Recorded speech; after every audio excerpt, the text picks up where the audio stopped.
It is revenge in the rematch. Sugar Sean O'Malley. Oh my gosh. Just a brutal knee to the head of Chito Vera in round 2.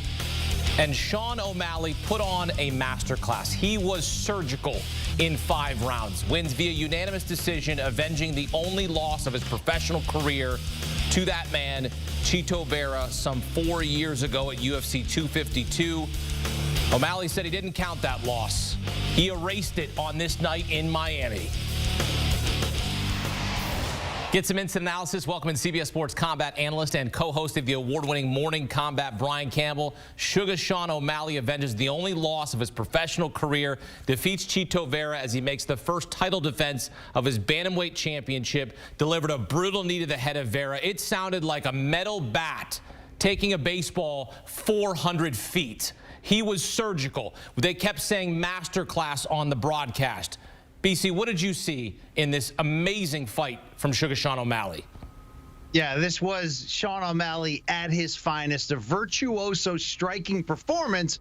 But even though it wasn't perfectly clean, meaning Vera did finally have 2 big moments, bloodying the nose of O'Malley in round 4, and of course, the big body shot in the closing seconds of round 5, which certainly was too little too late.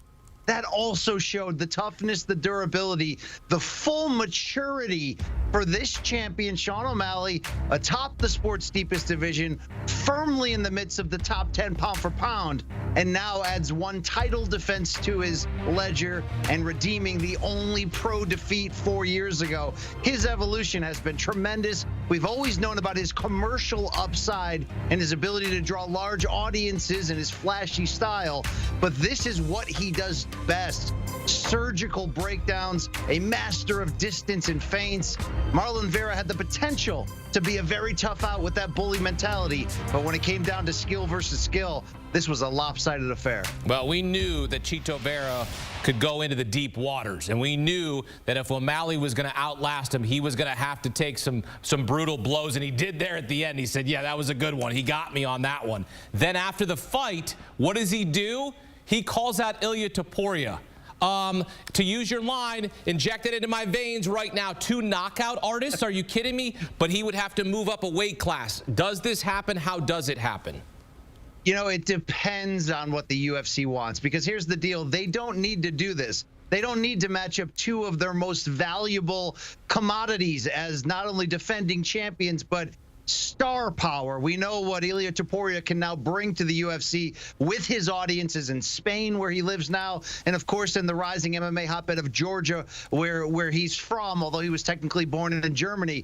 The difference here in this case is, look, it's a strong star move from O'Malley. He knows his value. He knows how this business operates. When you move up in weight and dare to be great, you gain respect, you gain big paydays and opportunity. But if you lose, we don't always hold it against you, right? Similar to when Alexander Volkanovski, before losing his featherweight title, went up in weight and twice fought Islam Makhachev, the pound-for-pound king, the lightweight champion. The one thing about this, though, that you don't love if you're a fan of O'Malley or a critic of him is that he can say that, and that's a star power move if the UFC would be willing to do it. But he's got a #1 contender in his own division in the form of Merab Dvalishvili, who is arguably the uncrowned king right now and maybe the most dominant fighter in this division at the moment. It took him a while to get his own positioning to get a title shot because his best friend and training partner, Aljamain Sterling, was champion for a while. But Sterling got knocked out by O'Malley. That's the fight to make in the sport's hottest division. You love the idea from O'Malley. Good star power, good idea. The UFC doesn't need to do it, and Merab is knocking big time right now. Yeah, that makes the most sense. And look, that would be an entertaining fight as well, and it makes sense from a dollar sense. It makes sense from a promotion sense. I couldn't agree more, but maybe one day we get that. Maybe if he cleans out the division, which could take some time, maybe and Ilia does his part, and then we get that of down the road and we get that super fight.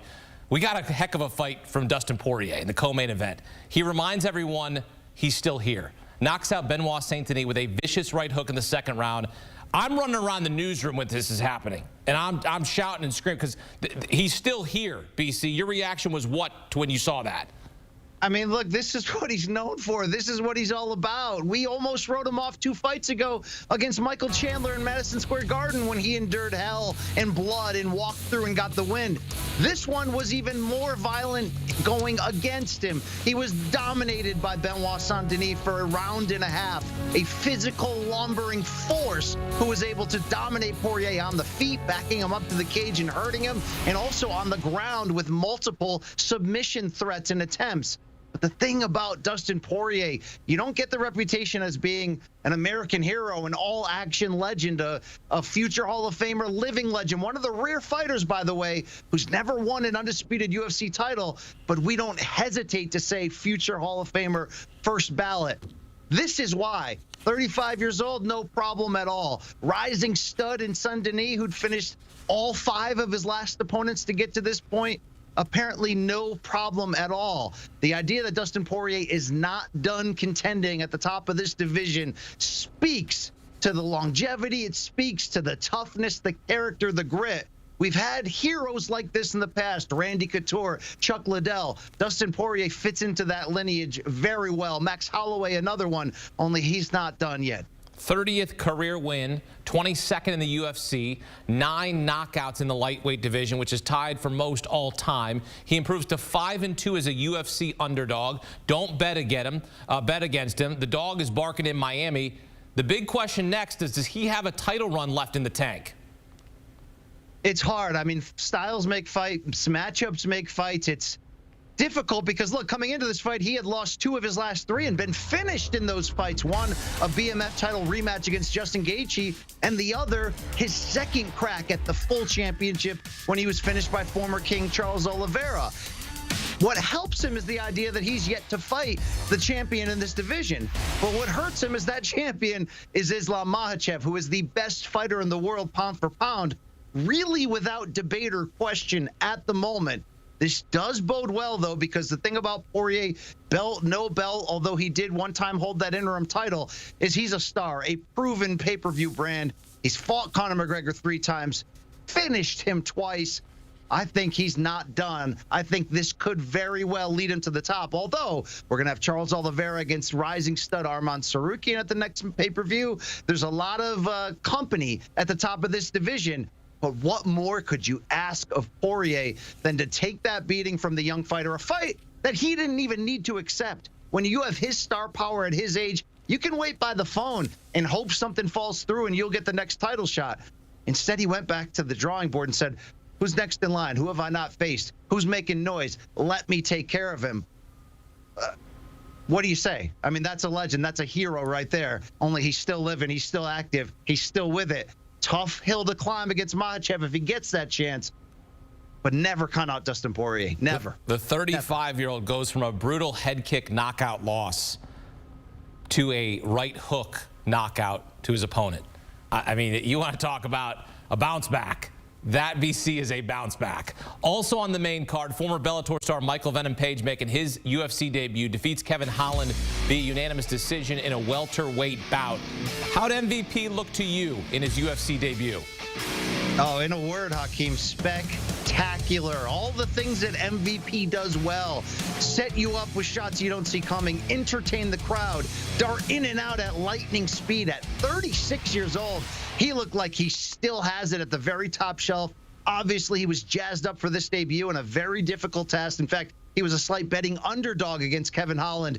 But Kevin Holland did not look to take the fight to the ground, which was his strength. He ended up with a key takedown when MVP made an early mistake, but really never made that part of his attack. And when you choose to paw and feint and joust with MVP, this guy's too quick, this guy's too dynamic. You heard Kevin Holland many times talking to his corner between rounds saying, look, he's faster than we thought he was. MVP made a big statement and a lot of noise. Remember, he's not going to be here for a long time like Michael Chandler at this age, 36 years old, following in Chandler's footsteps coming over from Bellator. But he can make a lot of noise in a short time with that exciting style and this ability to do things you've never seen coming before, whether you're a fan or you're the fighter standing across from him. UFC 299 was awesome. Now we look ahead to UFC 300 next month in Vegas. Alex Pereira will face Jamal Hill in the main event at UFC 300. It is a banger of a card. If this is what a preview of what that will be, sign me up. I cannot wait for that next month in Vegas, BC, here on CBS Sports HQ. Thank you, my friend. And for all things combat, check out the award-winning Morning Combat with Luke Thomas and Brian Campbell. You can watch the series on YouTube. Also listen to the podcast on Apple and Spotify. Morning Combat. Download and follow today.